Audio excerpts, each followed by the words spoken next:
Today we're gonna explore this mini chocolate factory behind me, and it was founded in 1990 by Sam Lazenby and Holly Wheeler, which is 35 years ago.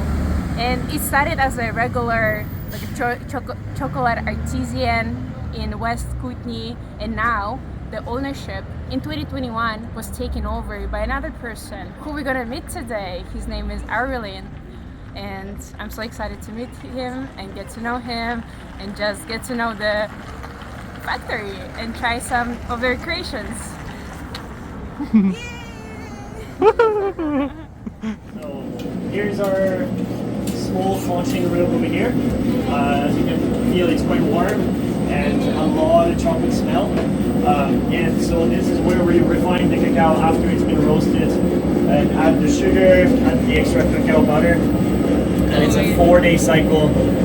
4 days? 4 days, 4 days and nights. Wow. Up until it's smooth enough that we can then sieve it and work with it. Yeah. And what it's like smaller batches, right? Totally. So this one is 100-pound capacity.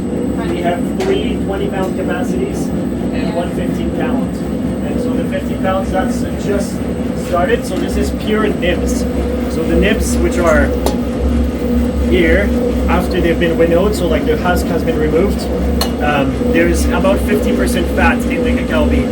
So all the liquid part that we can see, that's just the fat being released from being crushed by the stones.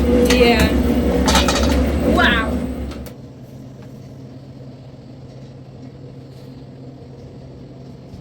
Where do you source your cacao? Great question. We source it from multiple countries and different regions. The bulk of it comes from the very north of Colombia in the district of Santander, and more specifically one village, San Vicente de Chucurí, that won the award for Best Cacao in the World in 2019 at the Salon du Chocolat in Paris. And it's all municipal farms, so farmers and municipalities fix prices together. It's grown in permacultural ways. And then we get it shipped over here via a distributor, Colombian distributor directly. You do like direct trade. It's right? direct trade, so it's Yeah. better than a trade because fair trade is still a white middleman telling somebody, a local, what they should earn and what's fair and what's ethical, versus direct distribution allows the farmers, the cooperatives, or the municipalities to set rates that then they export the product at a fixed rate, and it benefits them better. We also source from Nicaragua, Madagascar, Tanzania, and Dominican Republic, and all of those are organic direct trade cooperatives of farmers as well. That's so beautiful. Have you ever had a chance to go and eat cacao trees? Yeah, so I went last year for the first time to Colombia. Okay. And it was both like a personal trip of exploration, as well as I went and visited the very north, which is a bit of a conflict area at the moment, so something to be watchful for. But I got to visit some of the municipal cacao farms and see how they clone the trees as well before exporting the trees to the rest of Colombia too. And I got a good taste of the locals goods for sure. Nice. Yeah, I had a chance also to meet the cacao trees, and that was so magical for me, especially trying the pulp? Yeah, yes. the white. Oh my god, so good. It is, yes. It No, was it's really amazing. magical. Yeah, and what's else you had? So we just received some new beans from a new farm in the very north of Colombia, in the same region, but they are really well fermented. They're extremely fruity. They're from San Vicente de Chucurí, and this batch will most likely get it shipped direct from the farm to us over here by airmail rather than it's going to our distributor in Canada. Yeah. So even better for everyone that way, and fresher beans. Nice. And this is how you get it? Like Normally, this is how we get it in big sacks like this, 50 kg to 60 kg for the Nicaragua one that we get. And then we select the beans, we roast them, and after that winnow them, conch them, and turn them into chocolate. Nice. Okay, I'm so excited to explore now. Right on. Thank you. Then we let it set overnight because it's quite warm as it comes out of the stone grinder. And so this, as you can see, the chocolate when it's not tempered, it doesn't have the look of like the finished product that we're used to. It's not shiny, it's not uniform. There's a lot of cacao butter fat that comes out. So we first break it and then we store it into some bins. And after that we melt it and put it into our tempering machines. But to give it the right memory, we need to pass it via temperature curve. So first it needs to heat up to 45 degrees so it forgets all the memory that it has. And then after that we bring it down in temperature, 31.5 degrees for dark chocolate, 30 degrees for milk chocolates, up until it wants to crystallize and pre-crystallize but still be runny enough. Then we increase the temperature a little bit so that we have more fluidity, so that when we cast it into a mold it doesn't make air bubbles as easily. And so we fill a mold, and after filling the molds we pour it on the vibrating table over here to get rid of air bubbles. But Maddie's just making callets right now, which is just like sourdough. When the chocolate has the right memory, we set a certain portion of that aside so that we can reseed the next time. The same way that like the batch that you have of sourdough, you always save a little bit for the next batch because it already has the right composition that you want.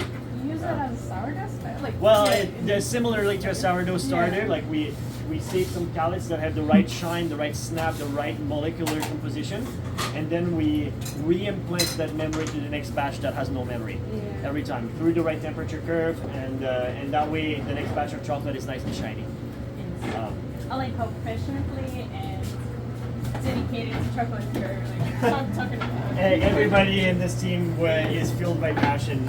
It's definitely a work of love that is quite labor intensive across the board. So it's without passion we wouldn't be here. That's for sure. And what's feeding that passion for you? Like, what is your spark?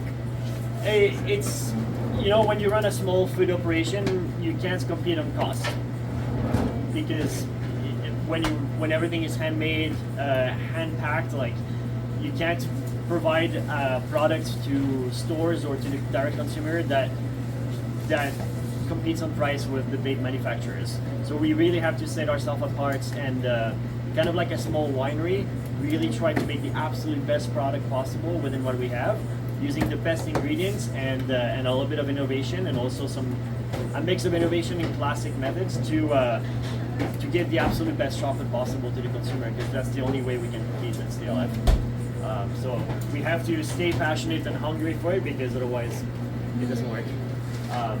This is a machine we acquired last year, which rather than those old school machines that have more than 30 years, this does the heating and tempering all by itself. So we don't need to use the methods of making callets to give it the memory, because it's got a heating and a cooling system. It does it all by itself. So it's a lot faster to work with, and we can do molds of a specific weight, pre-calculated by the machine and pedal activated, and then it's it allows us to get more efficiency that way at the very least. And once the molds are filled, then they go in the fridge where chocolate contracts, and as it contracts, then we can demold it and it doesn't lose its shine. So over here Naya is demolding some of our fresh mocha bars. Okay, just coffee. Yeah. So it's milk chocolates that we make ourselves, and we in the stone grinders we add ourselves, and we in the stone grinders we add coffee beans from number 6 coffee, just down the road, the roaster. That way we have some amazing coffee that we can work with. And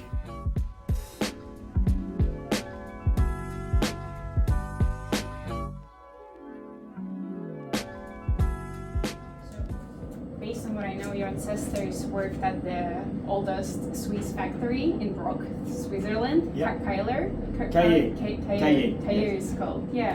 And your grandfather. And my great-grandfather. Great-grandfather, yes. Yeah. So could you tell me, share a little more about that? Sure. Well, at that time, the town of Brock was pretty, occupied by farmers and not a whole lot of jobs. And he was a certified engineer that used to go to Bern to work, even by bicycle, which was a 40K trip, and stay the week there and then come back on the weekends with my family. He was both specialized in training youth as well as repairing machinery.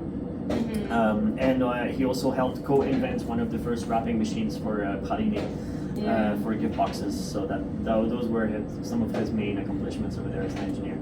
Yeah, that was beautiful. it's not a part of your ancestry tradition, which is passing on, right? Because your parents and grandparents were different. Yeah. And what was your like spark?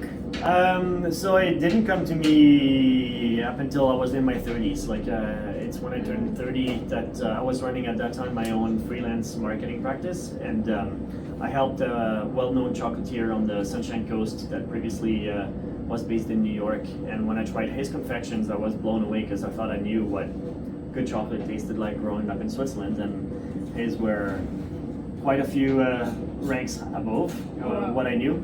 And so I helped him with marketing, and I became more curious about his story, about what he was doing and his methods, and started filming him at work. And while seeing him at work, I just kind of had this moment of realization that, oh, maybe I'm here to learn marketing so that one day I can run my own chocolate shop.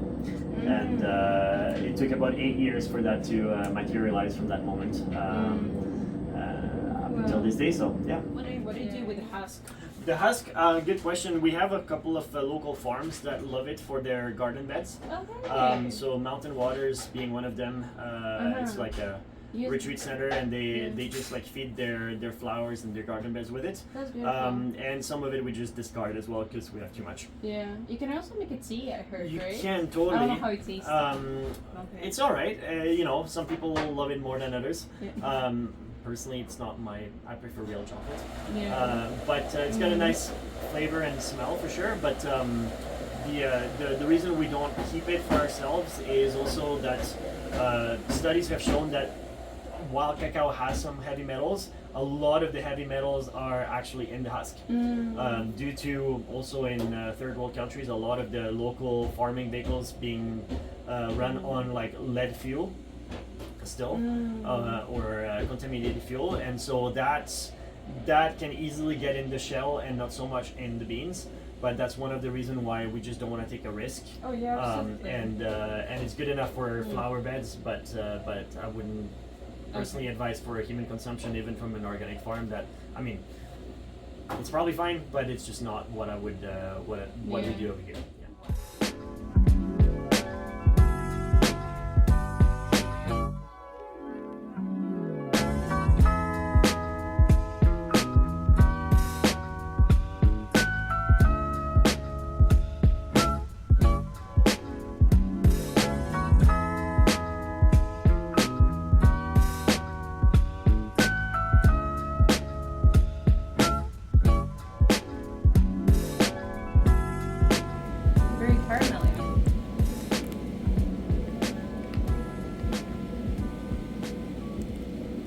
Chinese spices add like a sweetness essence without necessarily adding sugar to it too.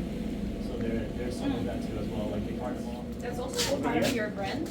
Yes, it's made by us. Yeah, it was made in Squamish before, but we do have those 4 unique all organic single origins over here.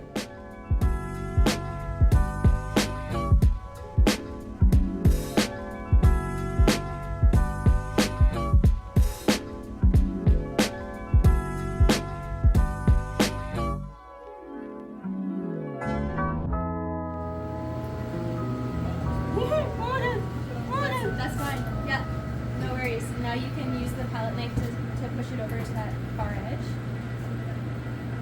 Yeah, and you can give it a little scrape in there. Yeah. There you go. You did it. And now we just clean up the edges. You can scrape the palette knife onto the edge there, and then we'll give you a cleaner scrape. Yeah, that looks great. What do I do with it? Then we're gonna put it in the fridge. So you can just put it down on the marble right there. Right here? Sure. Yeah. Anywhere. I really enjoyed your flow with it when I was observing you. Yes. Being, I've done it a few times, so yeah. And for how long have you been working here? Almost 2 years now. Oh wow. But I've been a pastry chef for over 10 years. Where? No, mostly in Vancouver, New Zealand, Australia, BC, Wow. all around. Wow. Thank you for sharing that. And I saw a few people from Instagram. There was like 3 kids who came wearing Yes. compass, and you Wonka. We still have the golden ticket. Do you want to see it? Yes. Yeah. That was one of my most favorite film ever. We kept it. They made it for their costume. Time. Oh, even 4:30 sharp. Okay. This golden ticket. Wow. So you're an artist and navigating a business, creating chocolate. So many. I can't even imagine how many little like marketing, this and that, and how like what are your practices to stay grounded, like to keep nourishing yourself, like to keep nourishing your spirit, to stay sane, with all of this. What are your practices of your self-care, self-love? Good question. Well, yeah, it's a very stressful pursuit to run a small business, and especially one where food is made from scratch. And there's a lot of rules and regulations set in place, both by CFIA or Interior Health, to follow to be able to have food safe practices and make the right volume and also the right creativity of products. So like being creative with chocolate's been definitely a good outlet for me to stay sane and channel my artistry within a business model. But also on the side, the things that really keep my spirit alive is playing music and paragliding. So I'm also an instructor and tandem pilot of paragliding, and You're an instructor. yeah, and so that's I became an instructor the year I became a chocolatier. So those were two pieces, and I also figured that chocolate season is an opposite side to flying season. So those two could be complementary rather than in conflict with each other. So that's what motivated me, because I wanted a job where I could have the freedom to fly. That's really important to me. Freedom to fly. Yeah, and otherwise on a weekly routine basis, even when the weather is bad, I try to go for a sauna, before work, some stretches, and yeah, just have quiet evenings after being in the noise of the machines all day as well. Wow. Okay, I really like that you mentioned paragliding. Yes. Because it's something that I read about you, and I'm wondering if I can come along one day and just, however, like as you as my instructor, because I never done it and it sounds crazy. I feel adrenaline already talking about it, but I'm so excited to like go out of this discomfort zone, and just, Good. oh my god. Yeah, absolutely. I'd happily take you for a time. Woo! Yeah. I'm so excited. Wow. My mom won't like it. I love it. Okay, thank you so much. It was a pleasure meeting you. Likewise. Appreciate all the time you dedicated to us and for welcoming you in the factory. And yeah, I really appreciate it. It's been my pleasure. Thanks for coming in and being interested and curious as to what we do. Yeah, So. thank you. Thank you. We got some gifts from Chocofellar, Aurelian. It's so sweet. Thank you so much. Nicaragua 80% chocolate, organic cacao beans, organic cane sugar, organic cacao butter. And we got pure dark ceremonial grade cacao.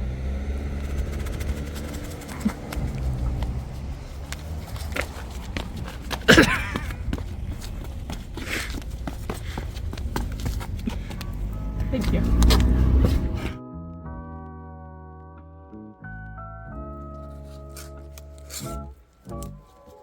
I just made this cacao and it's incredible.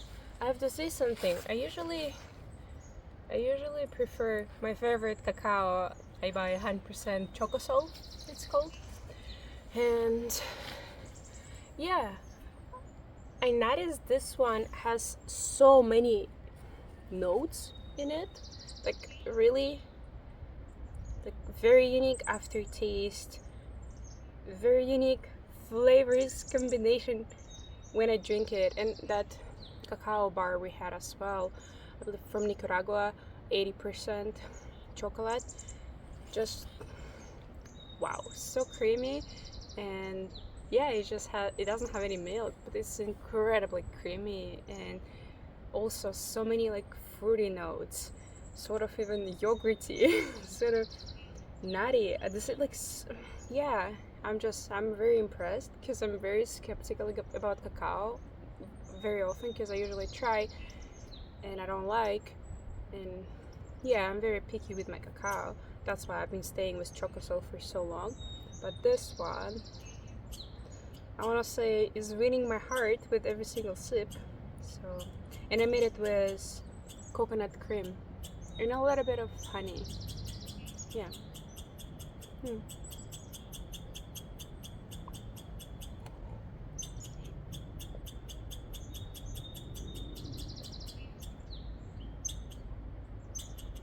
Yeah, very unique. Very unique. I'm quite impressed. And that's not advertising or marketing. I'm sincerely impressed. Thank you.